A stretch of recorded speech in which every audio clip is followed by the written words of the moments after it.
Hi అండి, అందరికీ శుభోదయం. మొక్కల మట్టి ఇలా స్ప్రెడ్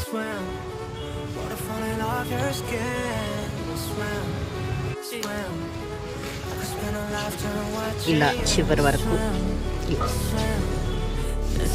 ఇలా మొక్కల మట్టి గ్యాప్ కనిపిస్తుందా, ఇక్కడ దాకా కోకో పిట్ కొద్దిగా పైన ఇలా మొత్తం మిక్స్ చేస్తున్నామండి. పైన వర్మీ కంపోస్ట్ అండి, ఇది మిక్సర్ కన్నా చెయ్యే బెటర్ అనిపిస్తుంది.